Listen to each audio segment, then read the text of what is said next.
The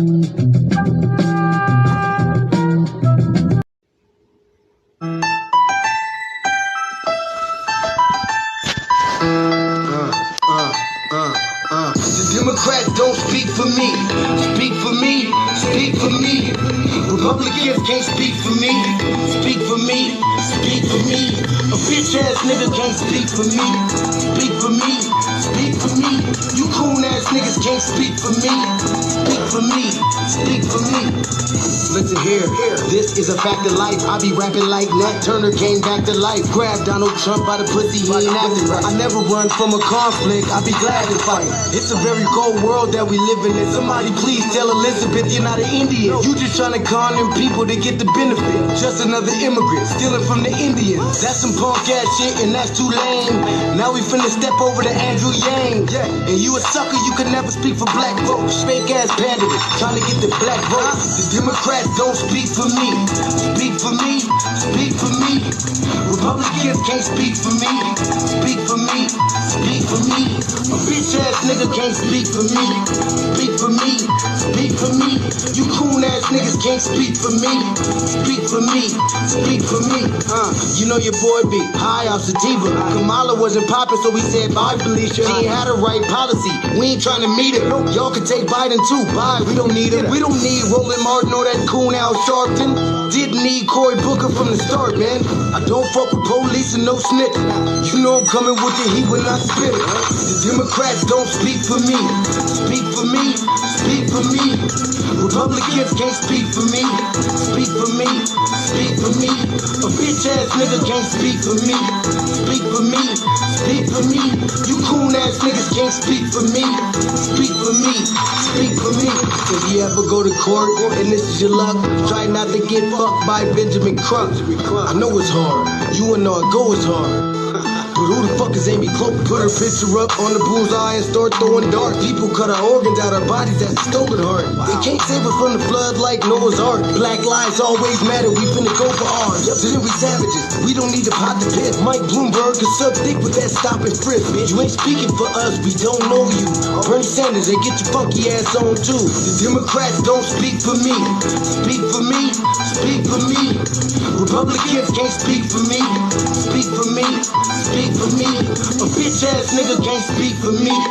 Speak for me. Speak for me. You coon ass niggas can't speak for me. Speak for me. Speak for me.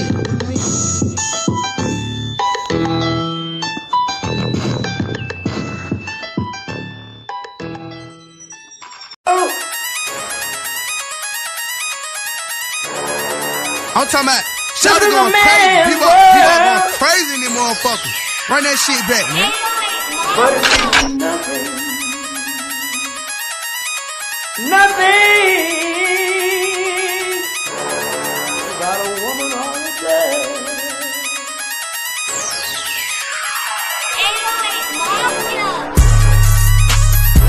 Man made the car.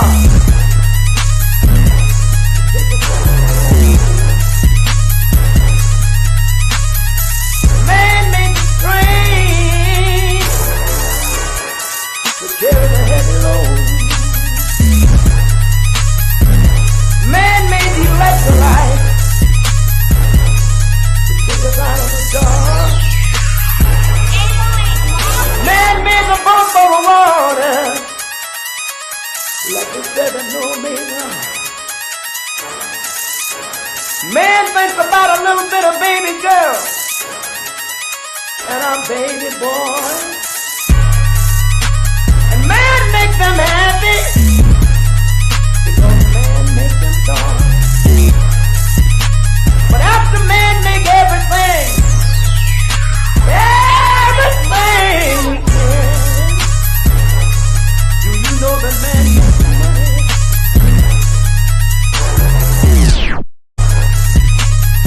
To buy from other men. This is a man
Greetings, Black family. Greetings. Thank y'all for tuning in to another episode of the Frontline Black News. I'm your host, Chan Krummer. Should be joined with our other host, Lady Che, and our West Coast correspondent, Shabaka San Corey. Shabaka's Black Experience Enhanced. I'm the co-executive producer and co-host of. And on this season 4, episode 50, continuation of the Frontline Black News, we'll be discussing several topics we didn't get to in part 3 because we all fell asleep. And that is, fascism is the American way. Why they hate us is why we fight. Then losing Democrats overcome the censure of Al Green. Latina claims FBAs and Latinos have always been together since the Civil Rights Movement and stop beefing. You can hold your own chalupa. Then we got Sista says that we need to start showing up and showing out at town hall meetings like them folks do. Democrat Party now targeting Mayor Eric Adams after Trump tells DOJ to drop bribery charges. Ohio police threatened and arrested brother over daughter's stolen vehicle that was reported recovered. How Sam Cooke tried to warn Malcolm X and paid for it. And we got no shame in their stank. And then them folks, them troglodytes, them clear folks. Then we got 10 years in federal prison. Christy Noem says ICE raid leakers found and will face prosecution. And then independent candidate for Dolton mayor, Casundra Hopson-Jordan, sits down for one-on-one interview. And then we got immigrants say they built America, the tetherosity, and mass deportation and ICE raids, and unhoused neighbor news, and illegal migrant news.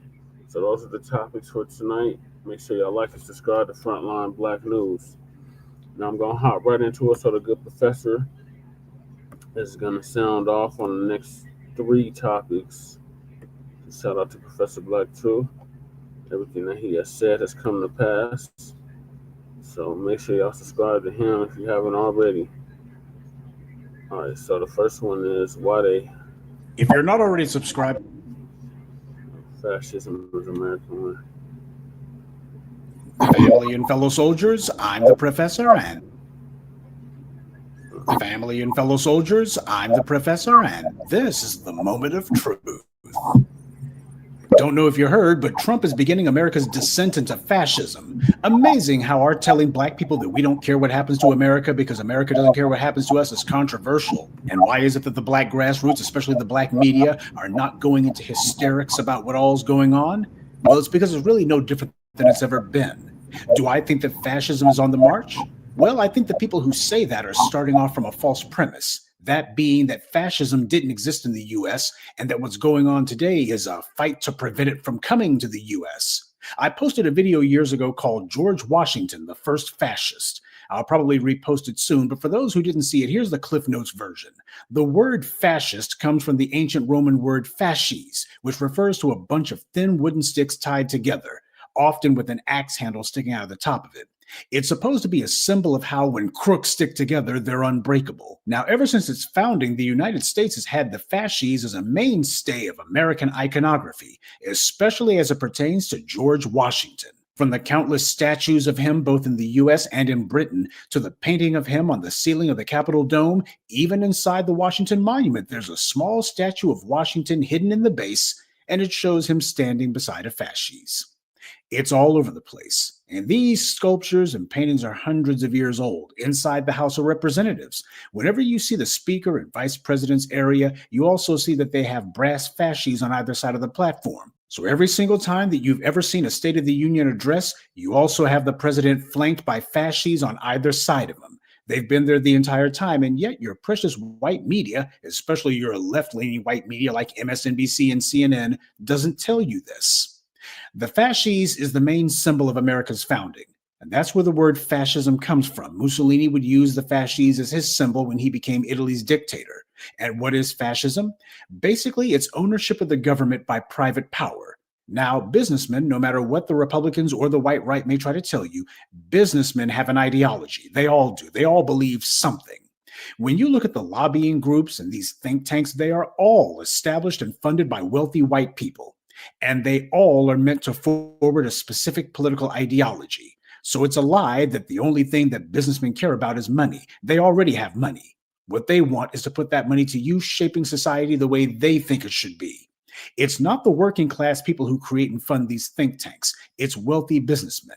It's not the working class people who are responsible for the fact that Washington, D.C. is literally surrounded by lobbyists. It's the businessmen who did that. What do you think all of that colonialism by the Europeans was about? Even the 13 colonies that would eventually become the United States were founded as a financial enterprise. Look at the names of the original cities in America. Things like the Jamestown Company, the Philadelphia Company, the Massachusetts Bay Company. Its real estate ventures as nation building. The founders of the United States themselves were overwhelmingly businessmen, slave owners by and large. So the ties between American government and the business class have been absolutely incestuous from day one. America is not descending into fascism, it's always been there.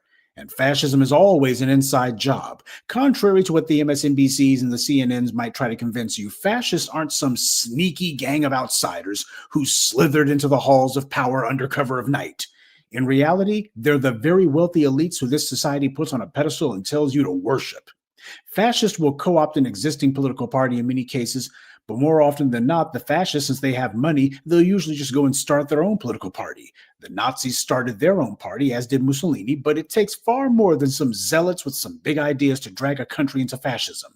Even in countries that do have a genuine opposition party, fascists cannot come to power unless that opposition party refuses to fight them. This occurred both in Germany and in Italy. In those countries, the opposition parties had a choice. They could either go ahead and take on the rising tide of fascism, or they could instead try to fight for their personalized parking space in front of the government capitol headquarters. You can guess which one they went with. And we see the same thing happening in the United States with the Democrats. Why aren't the Democrats actually doing anything about all of this GOP fascism? It's not new. They've seen the stress fractures forming for many, many years, but they did nothing about it.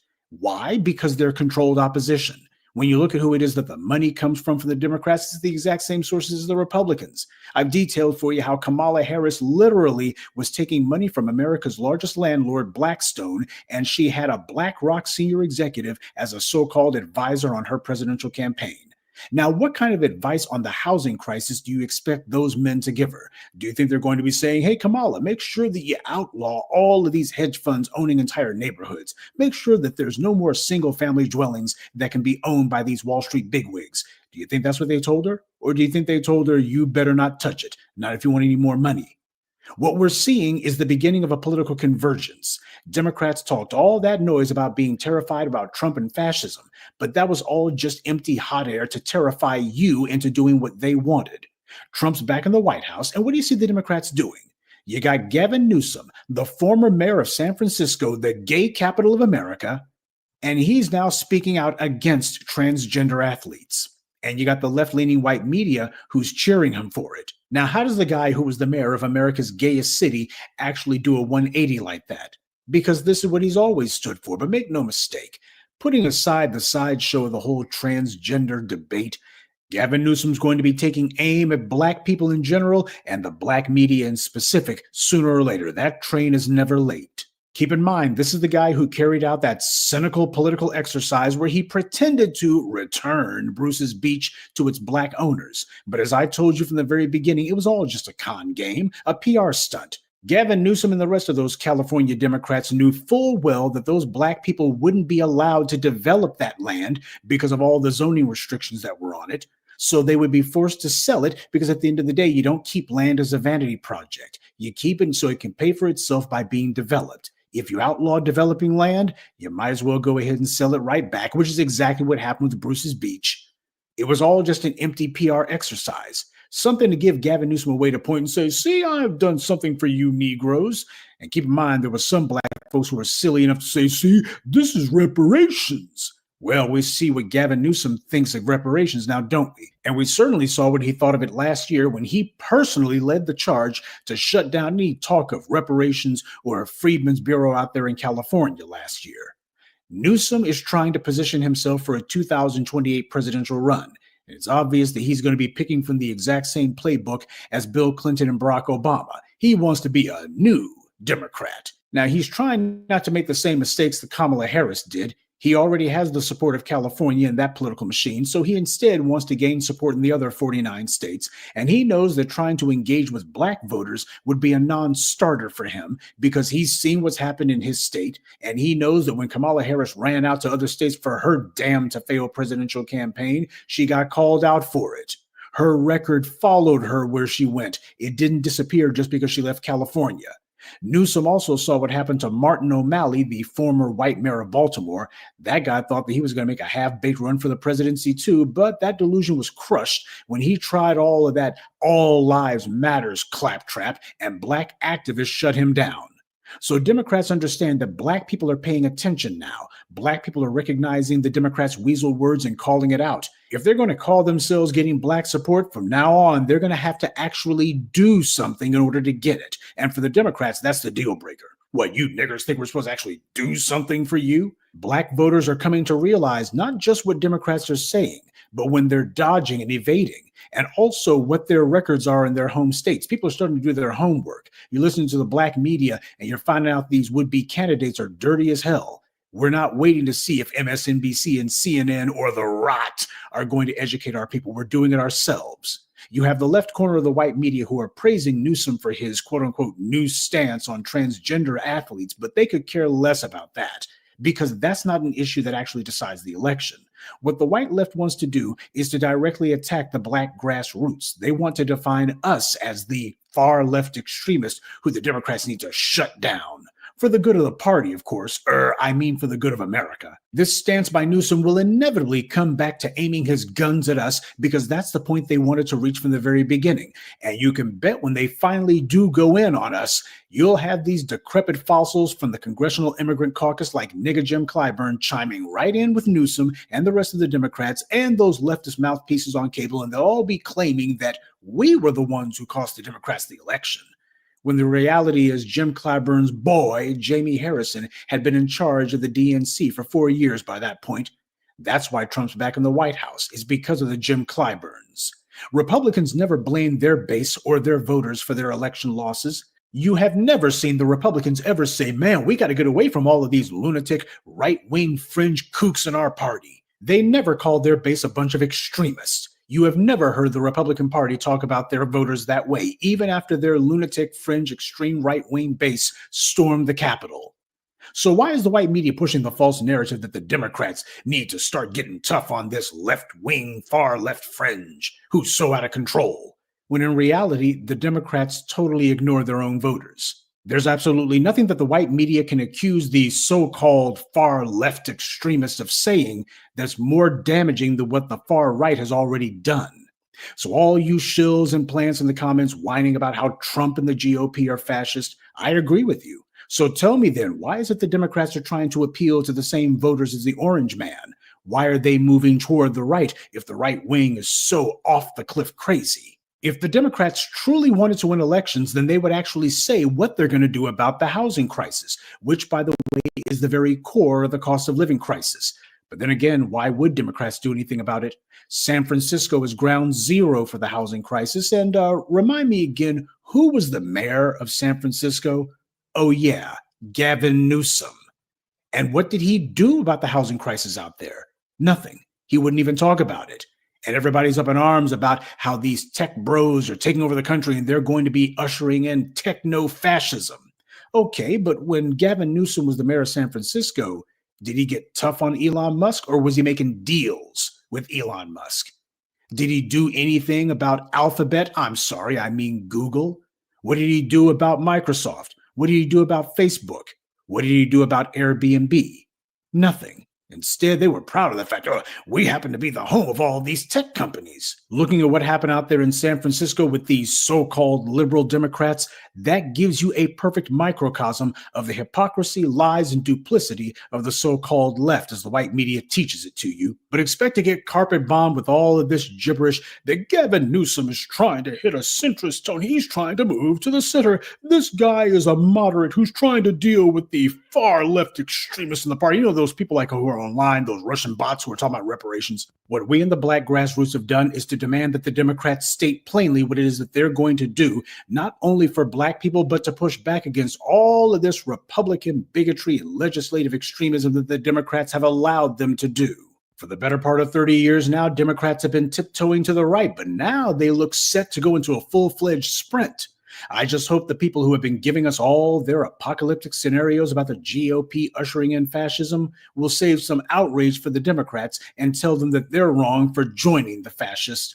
But by their definition, if they did that, then that would make them just some far left extremists too. Right? Good day and be one. I'd like to take a moment to mention some of our contributors: Charles Hairston, Derek, Frederica Moore, Marlo Stewart, and Dwayne Demps. Salute to them and thank you to everyone for listening, liking, and sharing this message. Black empowerment only exists because of you.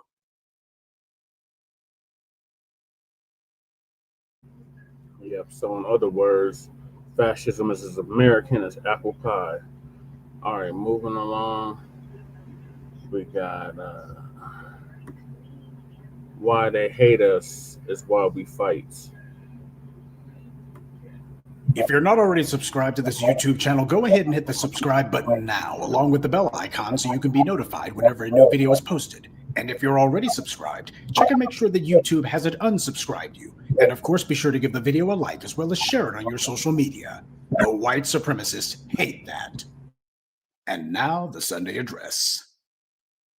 You know as well as I do that the bootlicks and shills have been doing a lot of finger wagging at us as of late. And the reason why is what they're seeing is that the stance that the Black grassroots have taken hasn't been some flash in the pan. It hasn't been some one and done. We have actually dug in our heels. And what we've been saying here online has been spreading offline, and that's got them mad. Well, let me tell you something. These guys are not going to be changing their disposition towards us simply because we have finally stood up for ourselves. The reason that they dislike us is because they always have. Hatred of Black Americans, specifically those of us who came out of slavery in this country, has been part of the American fabric from day one.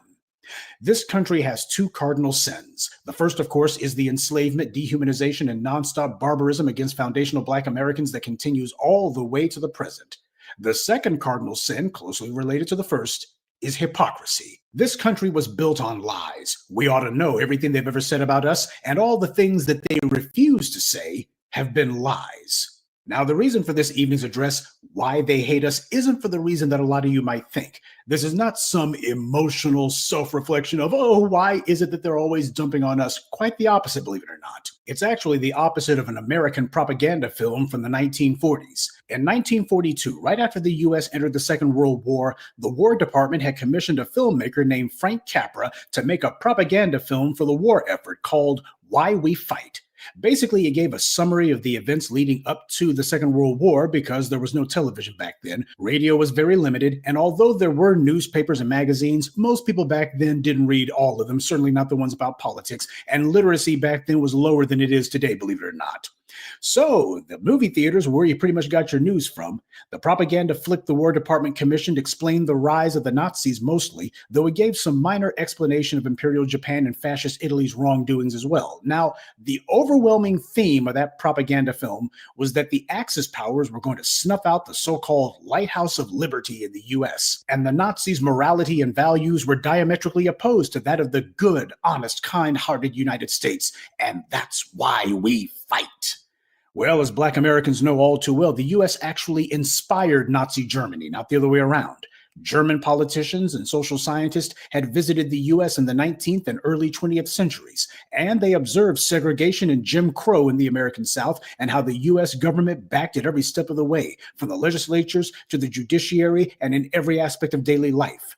These German observers took what they saw in the United States as a model for how they could handle the Jews in Germany. Every doctrine and practice of pointing out racial inferiority had been created and perfected in the U.S. against Black Americans long before Adolf Hitler was even born. The United States was who the Nazis modeled themselves after. So the values of America and Hitler overlap. In fact, Hitler was the one who took his values from the United States. The only so-called value that didn't overlap was who they thought would get what slice of the pie. The same savage debate that has always splintered the Europeans, no matter where they live. Now, part of the propaganda film from the 40s gave a brief summary of America's different ethnic groups, talking about how everybody's making the contribution to building America. It was a bunch of feel-good gibberish. They mentioned everybody you would think. They mentioned the Polish, the Chinese, the Swedes, the Germans, etc. But they didn't mention Black folks until like the very end of their little list. Now, ain't that something? Asians were only a small handful of the population back then as they are today, and yet they made sure to mention Asians before they mentioned Black people. This flick had Black people as just picking cotton, and apparently that's the only contribution Black people have made, right? Everybody else were farmers and whatnot, and Black folks just picking cotton, that's all. The second largest racial group in the country, and they decide that Black folks are going to be given a one-and-done mention after everybody else. But then again, they have to downplay Black people, because to mention what they'd done to Black Americans would show the blatant contradiction and lies the U.S. government was trying to promote. You can't demonize the Nazis and justify fighting them when the U.S. has been doing the exact same thing. Everything you would say about how the Jews were treated in Germany, you could say many times over about Black Americans in the U.S., but of course, you can't actually say it. But the question that must be asked, and that we have to force these anti-Black racists to answer, is that if the United States was justified in jumping into a war in Europe because of the treatment of Germany against its own citizens, then how much more justified would Black Americans be to fight in the United States about the treatment we've been subjected to here?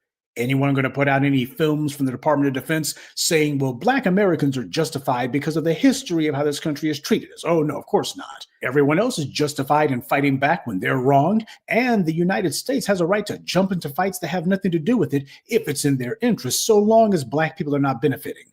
But Black people right here in the United States pointing out the blatant hypocrisy and racism and brutality and deciding we're going to stop it, oh, well, that we cannot have. But how are we going to fight back when too many of us have already been conditioned to not even talk back?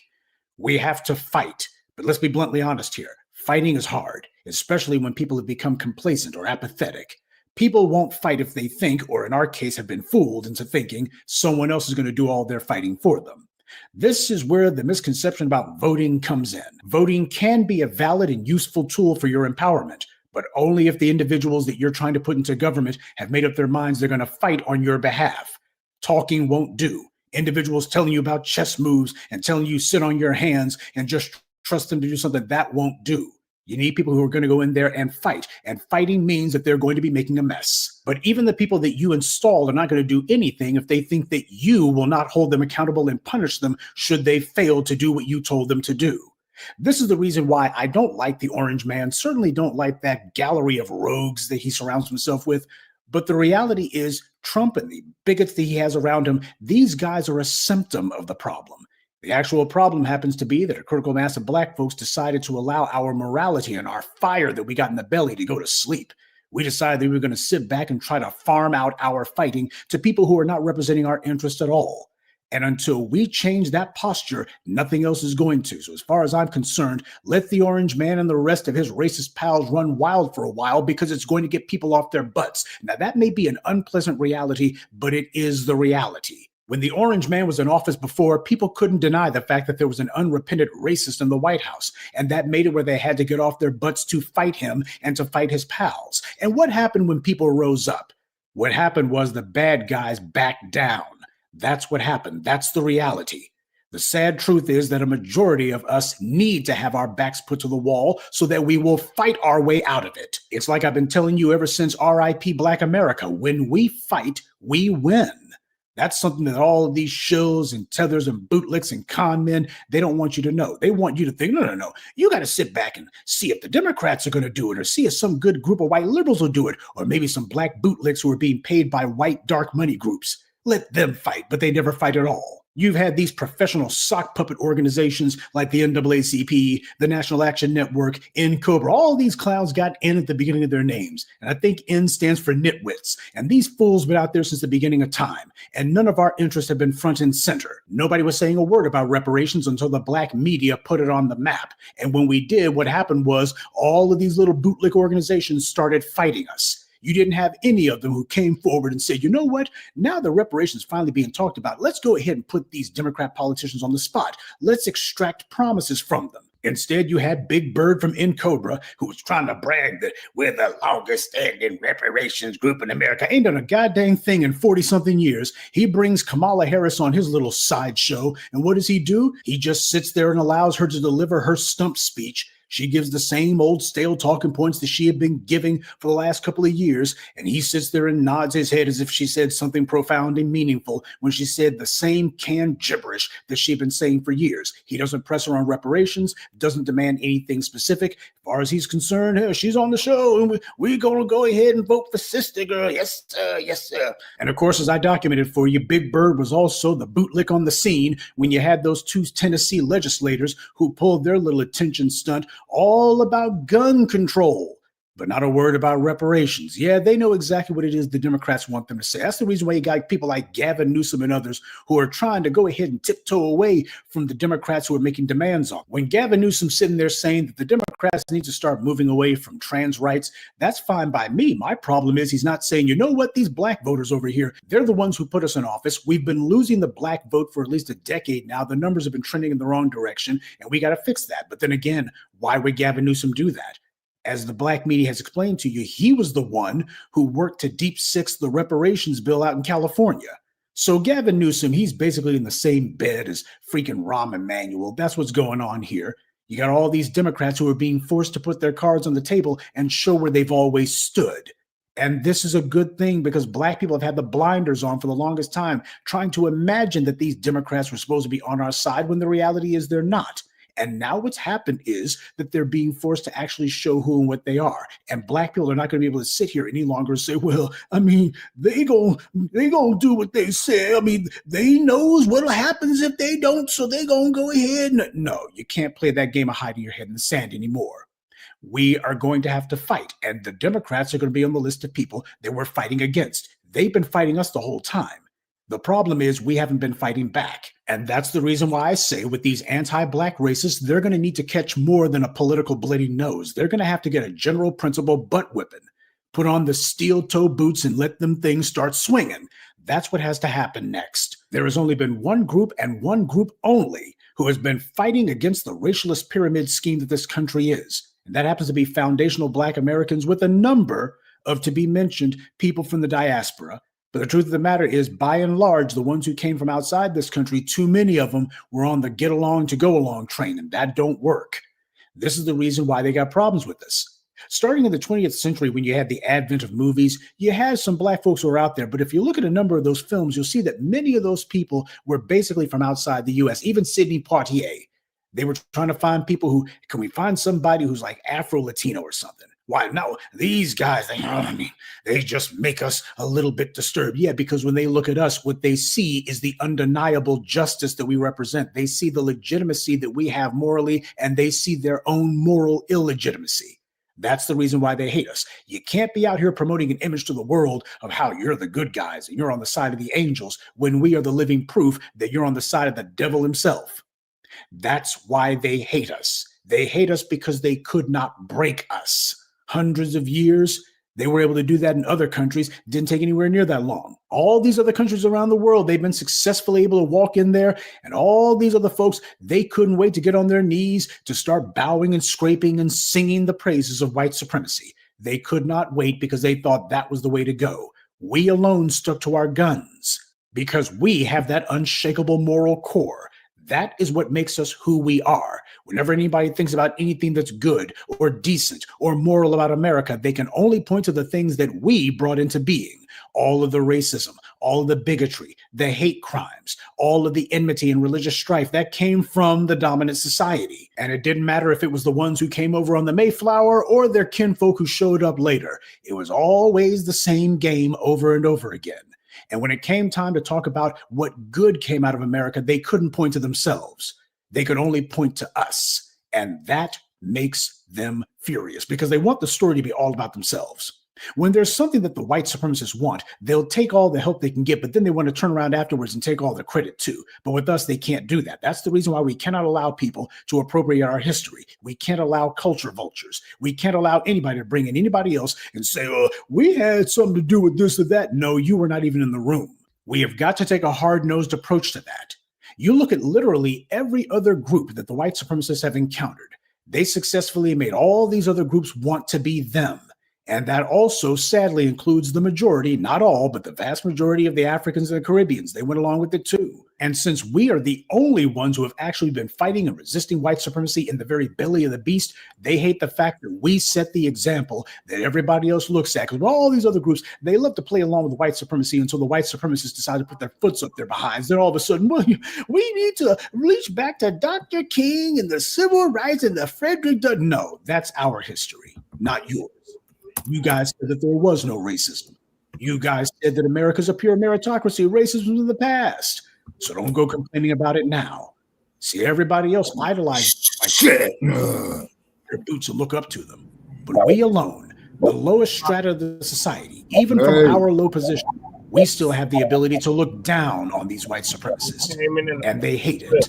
What's that old saying? You always want most what you can't have. They've stolen all the wealth that we generated, but even so, they still desperately want what money can't buy, moral legitimacy. They want the moral legitimacy that we have, and they know they can only get it if we choose to bestow it on them. That's the real reason why, from Abraham Lincoln using Frederick Douglass as an ambassador to President Truman using black figures like Walter White and Ralph Bunche to legitimize the establishment of Israel, to providing a phony counter-narrative of a melting pot to Soviet propaganda, the U.S. has always pushed us out front to make itself look clean when the dominant society is dirty as hell. They can't speak with authority because they can't speak with morality, and they hate the fact that the world can see it. During the 2020 uprisings, the Trump administration and even a number of Democrats were trying to wag their fingers at China over China's crackdown on protesters in Hong Kong. The Chinese government itself went on Twitter and they posted a tweet saying, "I can't breathe." They were directly showing the world that it was the treatment of Black Americans that erased any phony moralizing the U.S. may try to do. And that infuriated these white supremacists because it meant that the road to moral legitimacy runs straight through the Black community, and it doesn't run through the dominant society. That verified their immorality to the world. That's how the world sees them, no matter how they try to aggrandize themselves with their movies and TV shows. Yeah, people may buy skin whitening cream, but at the end of the day, when you put all of those cosmetics aside, Black is where it's at. And you see, we're supposed to be seen as irrelevant. We're not supposed to matter at all. And when the world points to us as the evidence that these white supremacists are immoral, it proves to them that the world sees them the same way we do. That's the reason why you got all these Republicans running around writing laws that are criminalizing history books and criminalizing calling them the racists that they are, and you got Democrats going right along with it. But there's also another side to them wanting what they can't have. They want us to do what everyone else has done and say, "Massa, we want to be you." But we refuse to. They need us to legitimize them, to give them our blessing. But we tell them time and again, you can't have it. And that infuriates them because power is about taking what you want. You shouldn't have to ask the most powerless people in the society for anything. They shouldn't be able to withhold anything. In our case, we're making them beg. They tell themselves how powerful they are, but we prove that they're weak. They can't even persuade, trick, or coerce us into idolizing them. And this goes for these bootlick shills, tethers, and anti-Black racists from abroad, too. Right. They also know all of their self-made nonsense is a lie, but they want to graft themselves onto the tree of white supremacy, and they know since at least the 19th century that the way to get in good with the dominant society is to show that you're fully on board with anti-Black racism, that you will work to reinforce and sustain the racial pyramid. So when we tell them that they're going to wind up getting crushed by the very white supremacists that they're buddying up with, that infuriates them. And that goes to the very heart of why all of these groups are so hostile towards us. What they hate most is that they know we're right. They obsess over us because they can't stop thinking about how everything we say about them is true. They resent the fact that they want to tell themselves they're better than us, and yet they take all of their moral, cultural, and historical cues from us. They cannot find a way to legitimize themselves without referencing us, and that infuriates them. They've told themselves that they're omnipotent. We prove that they're not. They tell themselves they're moral. We prove they are not. They built a house of lies. And we alone have had the courage to call that house of lies a house of cards. They claim to be the genetically superior, and yet we can annihilate them merely if we make the mistake of hopping in the bed with one of these racists. They claim not to be bigots at all. We prove that they are, to the point that they have to admit it. They didn't break us. We broke them. They never forced us to say that they're God, but we forced them to admit they're the devil. With some of these meth head morons and fentanyl freaks running around, it's easy to see how many are bemoaning their own obsolescence. White supremacy is about situational ethics and moral relativism. What they claim to believe or think changes on the moment based on whether they think it will advantage them or not. Black empowerment, on the other hand, stands strong, unchanging, because justice doesn't change. It's always right. And so are we. And they know it. And that's the reason they hate us.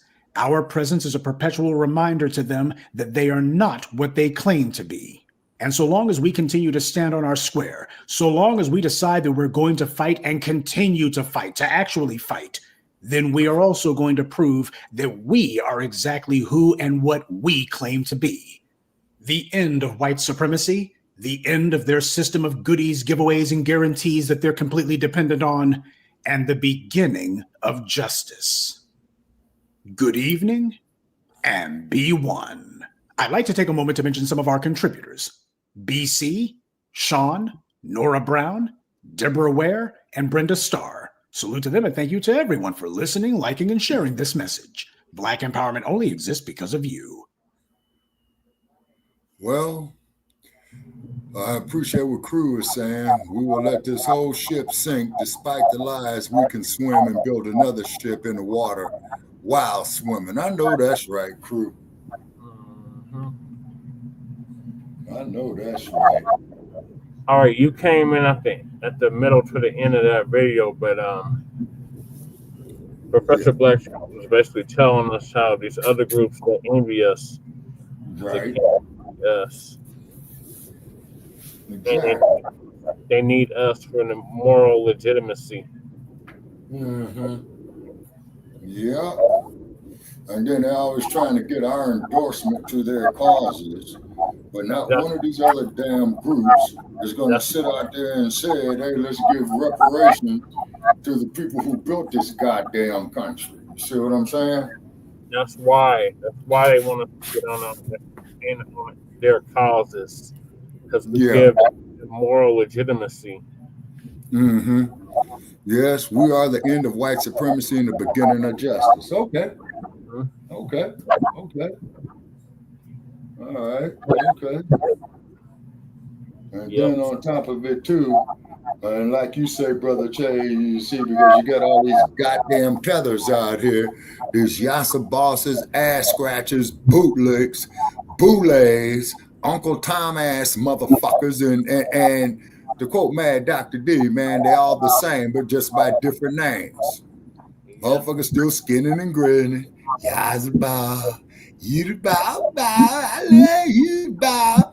Uncle Tim Scott kind of bald-headed ass motherfuckers. You know what I'm saying? Looking like Stymie and shit on Little Rascals. Jigaboos, coons. A bunch of old Hollywood, old black Hollywood, imitation of life. But as soon as you mention somebody like Malcolm X, as soon as you mention somebody like Garvey, as soon as you mention somebody like Frederick Douglass, well, you're a black racist guy. There ain't no such thing as a black racist. Hey, Crew, let me ask you, man, hit me in the chat room, man. Is there anything such as a black racist, sir? No. Of course not. Because we don't control no industries. We don't control no goddamn banks. We don't control no colleges or universities. We damn sure don't control no policy enforcers. So we are in no position to implement any type of institutional or economic or educational racism. Right, and we don't control any of the 9 areas of human activity. Okay, exactly. Exactly. Yeah. And then, and then also too, I just want to say here, Brother Chad, I don't know if you cut this issue, covered this issue yet, because I'm like 45 minutes late. You know, sorry, dereliction of duty, just tired. But I'm seeing the dump, as in human shit, and I want to make that perfectly clear. By the way, this son bitch man is up here on mainstream media telling everybody to go buy one of them goddamn overpriced, raggedy ass pieces of shit called Tesla. You see that bullshit? It was on Cartoon News Network earlier. This son of a bitch man is standing out there like Ralph Williams, you know. And if anybody knows who from Los Angeles know who Ralph Williams Ford was, he used to be some bald-headed looking motherfucker in the 1960s talking about selling Ralph Williams Ford, and they ran his ass out of Dodge. He was full of shit. You know what I'm saying? This is what the orange dude looked like. Up here pushing cars for Tesla. Everybody need to buy a Tesla. Man, I ain't paying that 5 goddamn cents for one of them overpriced pieces of shit. Yeah. All right, moving along, Shabaka. We got the Democrats, and they're back on their political. The Democrats overcome the censure of Al Green.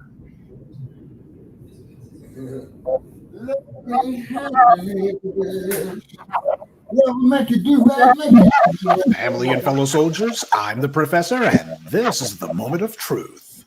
I don't care what anybody else talks about in America. It's not worthwhile wasting your time. The problem in America is not drug abuse, crime, low-income housing, public housing, food stamps, welfare, teenage pregnancy. Those are symptoms of a problem. The symptoms are the fact that you don't own and control anything to run you and control your lives. That's the problem. And the second thing is inappropriate behavior pattern. And before I get into the inappropriate behavior patterns, let me define that for you. By its adoption of House Resolution 189, the House has resolved that Representative Al Green be censured, that Representative Al Green forthwith present himself in the well of the House of Representatives for the pronouncement of censure, and that Representative Al Green be censured with public reading of this resolution by the Speaker.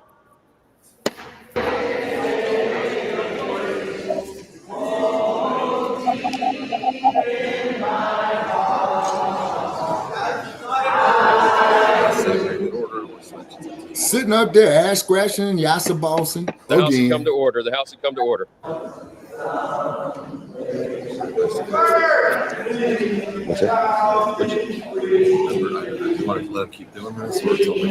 Dr. Claude Anderson spent decades talking about what he called inappropriate behavior. And here you've had an example of it. And the saddest part is, for a lot of people, they don't even know that this isn't some one-off. For the shills and ops out there asking why it is that we in the Black grassroots have taken to ridiculing the Congressional Black Caucus, just take a look at this. Utterly pathetic. I thought that everything was on the line. Democracy itself hangs in the balance. Well, now that the orange man is back in the White House, it's time to ask, what is it that the Democrats are going to do to show that they're prepared to fight for America?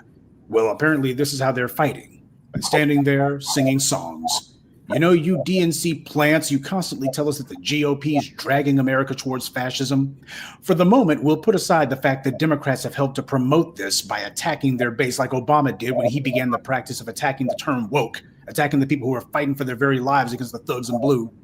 Here we have the Democrats telling us that America is in an existential crisis, where the GOP is instituting a Fourth Reich. It's war. And what has been the Democratic Party's response to this? Hakeem Jeffries told people, hold up ping pong paddles with signs on them. Well, that'll put the fear of God into the MAGAs.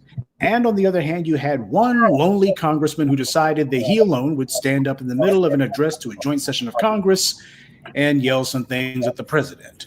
That's what the Democrats are doing. And then afterwards, instead of the Democrats circling the wagons for him, they decide, let's go ahead, hold hands, and sing some songs. This is why I call these people a bunch of civil rights retreads. Khalid Muhammad said, forget about we shall overcome. Instead, it should be we shall overrun. Now, if the Democrats meant all of their rhetoric that they say, then they would understand that they're on a battlefield. Doesn't matter if it's the floor of the House of Representatives. The Republicans are at war with them. The Democrats ought to be waging war back, but they're not. Instead, Hakeem Jeffries is concerned about tone policing.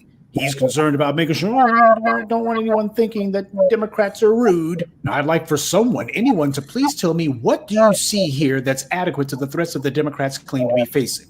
All of these diehard Democrat supporters, recently they've begun sounding a lot more like us. Ain't that interesting? See, the black grassroots been out here for over a decade and a half spitting this truth, and you couldn't help but notice that when we began, there were practically nobody who was out here sounding like us. We had a lot of people telling us we were wrong. What do y'all think y'all is? Y'all a bunch of little wannabe Malcolms or something. They were talking that trash. But then over time, they had to change their words. We didn't change ours. And now we're seeing it happening all over again. After years and years of warning the country that the MAGAs were going to institute fascism here in America, now that Trump's back in the White House and the Republicans are running hog wild, the Democrats are not fighting back, quote unquote. The Democrats are not even holding the line. The Democrats don't seem to be doing anything other than going tisk tisk, and I guess trying to kill some time until the midterm elections. Now, why are the Democrats doing that? That's what a whole lot of these folks are here asking. Why is it that the Democrats are sitting here playing by Marsbury rules and just sitting down and doing nothing? I'll tell you exactly why. It's because you, Democrat supporters, you have conditioned the Democratic Party to expect that what's going to happen will be a repeat of the 2018 midterms. That after 2 years of the orange man back in the White House, Americans will get tired of his asinine antics and, predictably, the pendulum will, as it always does, swing toward the opposition party during an off-year election. That's what the Democrats are counting on. They're counting on things politically going the way they always have, that it's going to be no matter what, the same predictable cycle. Sure, it'll be louder and more obnoxious this time around, but ultimately the pattern will still be the same as it always is, that the president's party will lose control of the House of Representatives or the Senate or both during an off-year election. That's what the Democrats are counting on as far as they're concerned. They don't care what the people in the base are saying. They don't care what the voters are saying. Just go ahead and let Trump and his pals do whatever they're going to be doing. And the people who are out there making demands of the Democrats, they'll pipe down come 2 years from now because they'll just be so eager to at least get to the polls and give the Republicans a black eye. That's what they're betting on. And the reason they're betting on that is because you shills, you plants, and you go along to get along Negroes, you've conditioned the Democrats to think that you're going to vote for them no matter what. Sadly, because they've been right. They have been able to count on that because that has been the pattern. Even when Democrats do absolutely nothing, even while Republicans are attacking you, even while Republicans are attacking the Democrats. Now, for the people who, even at this late date, are trying to do some pathetic rear guard cheerleading for the Democrats, I'm asking you, what kind of opposition party is this? You even had Democrats who voted to censure Congressman Green. And it's not the first time. When Congressman Joe Wilson screamed, "You lie," at Barack Obama during a State of the Union address, Democrats were the ones who controlled the House of Representatives. That's why Nancy Pelosi was sitting behind Obama on his left side. That's where the Speaker of the House sits. It was her call as to what to do about this, what at the time was an unprecedented breach of decorum. And what was Speaker Nancy Pelosi's decision to do about this? As Speaker of the House, you'd have thought that she'd have been leading the charge to say there needs to be a formal censure. But instead, not only did she not demand a censure, she was opposed to even the resolution of disapproval. So merely entering into the congressional record that she didn't approve of it, as far as she was concerned, oh my God, this is too much. She opposed even doing that. Well, with the woman who was the most powerful Democrat in the House of Representatives sitting here opposing censuring a Republican for an unprecedented breach of decorum, hell, who needs Republican leadership when you got Democrats like this? Democrats refused to censure Joe Wilson. There just wasn't enough support for it. And in fact, 12 Democrats actually voted against the measure to merely say that they disapproved of what Wilson did. And as for those 12 Democrats, this number included Congresswoman Kathy Giffords and even Dennis Kucinich. Dennis Kucinich, who is such a hero to the leftist activist class, he didn't even want to say that he disapproved of what Joe Wilson did. That's how weak and spineless he was on this. 12 Democrats gave what amounted to tacit support for that stunt that Joe Wilson pulled, and of course, virtually all the Republicans voted in support of it. Oh, and what did the Congressional Immigrant Caucus say about this unprecedented act and the Democratic leadership's weak response to it? Barbara Lee said, "Today's resolution is an opportunity for us to come together and reject incivility. Let's turn the page." Which, by the way, was pretty much the same thing the Republicans said, except they didn't say anything about coming together or rejecting incivility. The Republicans were just saying, you know what, we need to move on from all this. Yeah, but they're not saying that today, are they? So ever since this era of incivility began, Democrats have not only accepted this abuse, a number of them have encouraged it. Many Democrats won't even vote to so much as disapprove of it. This is what the Democrats have been doing for going on 15 years now. Sitting here and just laying down for every bit of disrespect and abuse that the Republicans want to dish out. And you expect me to respect that? A party that gives these weak responses or virtue signaling or worse, votes to support the abuse themselves? These political puppets don't even respect themselves. All you shills, please come out of hiding and go ahead and lecture us now about how the Democrats are the only ones standing up to the fascists. Yeah, you can see this track record of standing up to the GOP. The one guy who at least did, well, whatever you want to call Al Green's gesture, and Democrats refused to walk out of the chamber in solidarity with him, and some of them even voted to censure him. Weakness, acquiescence, and surrender. I guess this is the political party that's got the steel in their spines to stop fascism from taking root in America, right? Oh, and one more thing. Notice how I haven't criticized Representative Green for his outburst. I haven't said that he shouldn't have done it. Unlike the shills and DNC operatives, I'm consistent.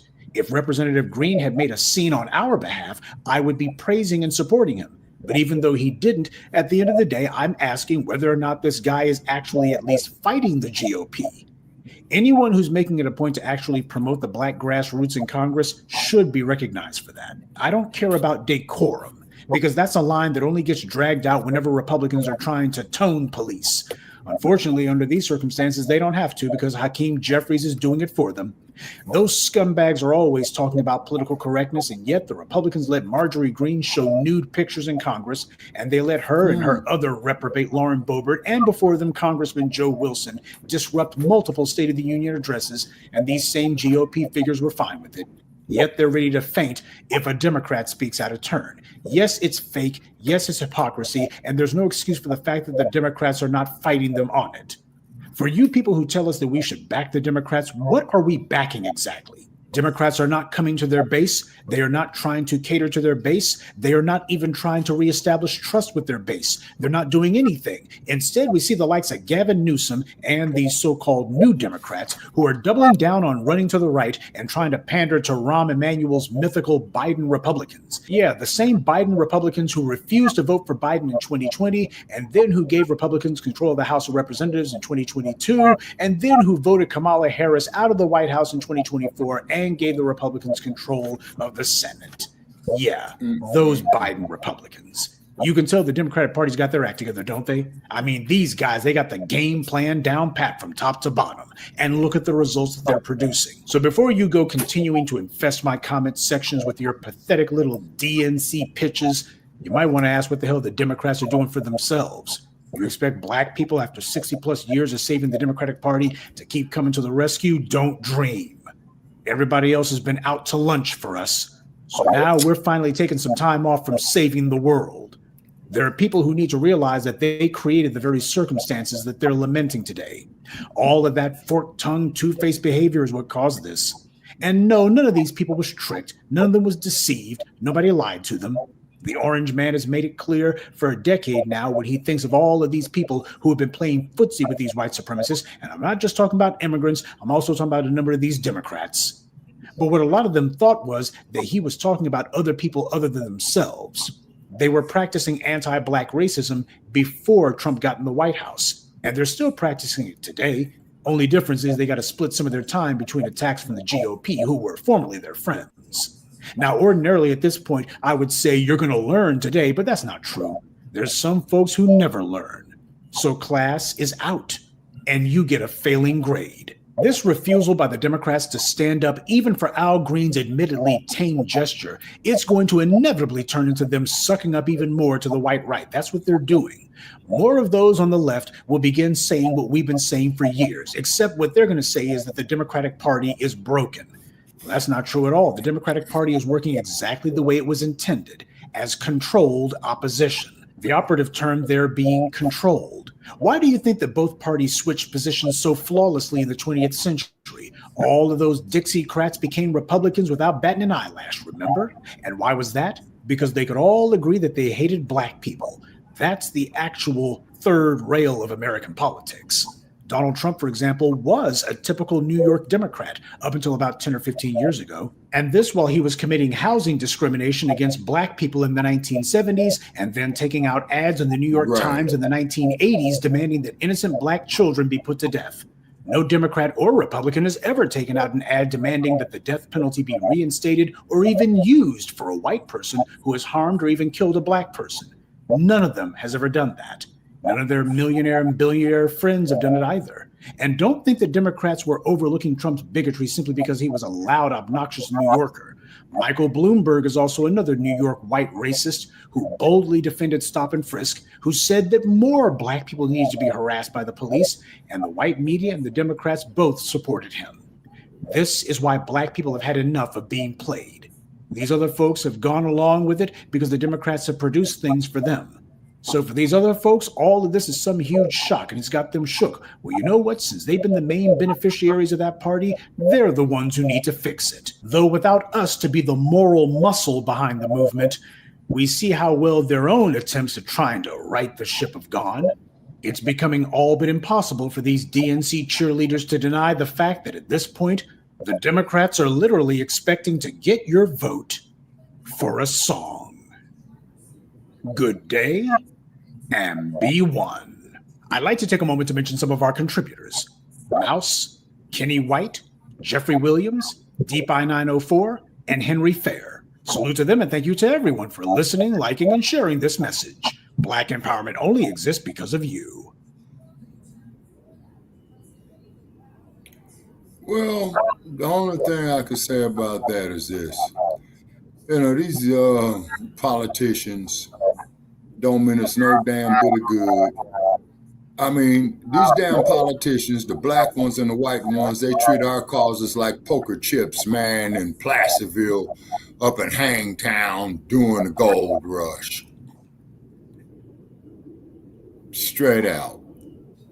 They straight out there, play us for pawns, play us for suckers and chumps, and figuring that this is the only way that we can advance for ourselves. Well, we need to be building our own goddamn industries, controlling our own economics, and that there will be true black power. Brother Che?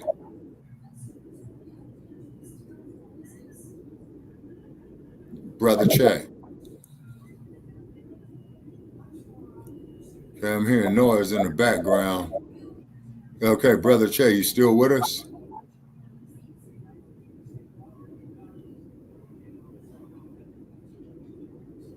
Okay, Brother Che. Okay, ladies and gentlemen, I'm here in the studio here in Las Vegas, Nevada. Brother Che is in our Denver office. Okay, and I'm hearing background noise. Okay, Brother Che, you still with us?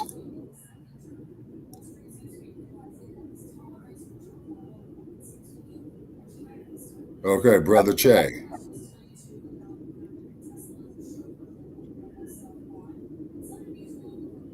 Okay, Brother Che.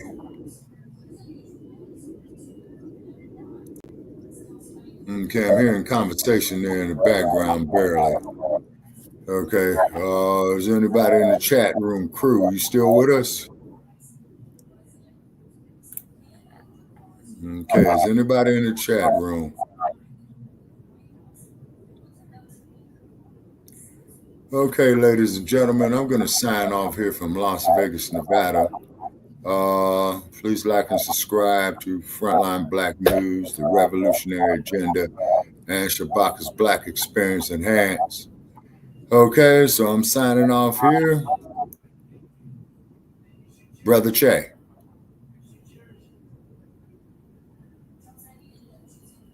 Brother Che. Yeah, Brother Che.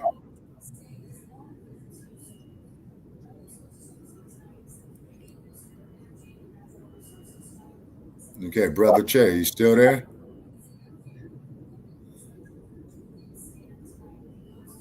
Okay, ladies and gentlemen, I'm going to bid everybody a good night from Frontline Black News. And